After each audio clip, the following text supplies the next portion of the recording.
congé de mes responsabilités en tant que président,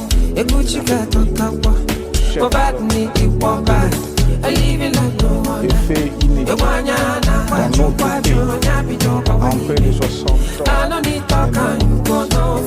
J'ai passé pacifiquement la main à un nouveau chef.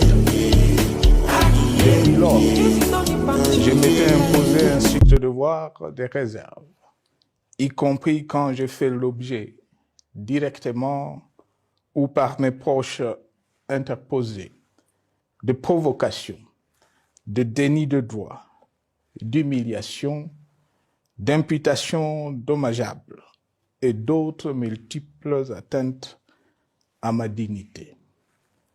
D'abord, parce que je suis convaincu que le temps est le meilleur allié de la vérité, un antidote lent mais puissant contre le venin du mensonge et de la délation.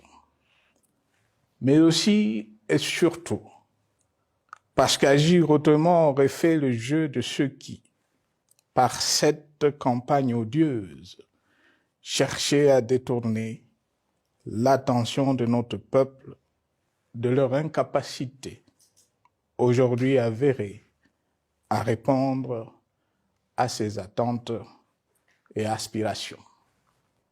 J'ai enfin décidé de briser ce long silence, de sortir de ma réserve et de m'adresser à vous parce que l'enjeu est de taille. Il est même existentiel.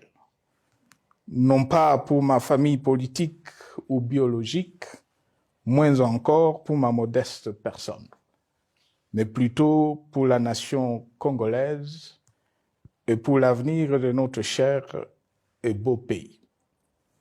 J'ai décidé de briser le silence parce qu'au vu de la situation que traverse notre pays, continuer à me taire m'aurait rendu poursuivable devant le tribunal de l'histoire pour non-assistance à plus de 100 millions de compatriotes en danger.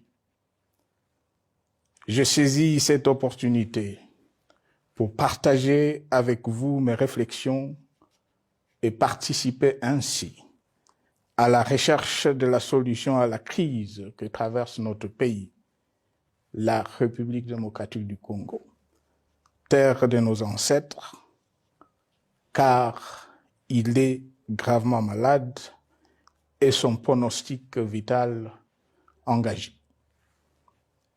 Mieux que quiconque, vous en êtes conscient, car vous en faites quotidiennement les frais dans votre chair et vous en payez le prix. Mes chers compatriotes, vu l'importance stratégique de notre pays et le rôle qu'il est appelé à jouer, j'avais, de l'avènement au pouvoir du chef de l'État actuel, conclu avec lui un accord donnant naissance à la coalition entre nos forces politiques respectives.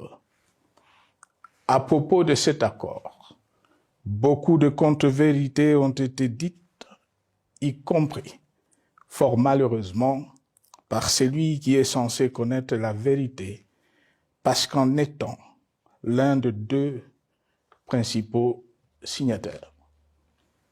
En attendant qu'au moment opportun, la vérité soit rétablie, preuve irréfutable à l'appui, permettez-moi pour l'instant d'affirmer qu'en ce qui me concerne, la conclusion de cet accord n'avait pour seule motivation que l'intérêt supérieur de la nation.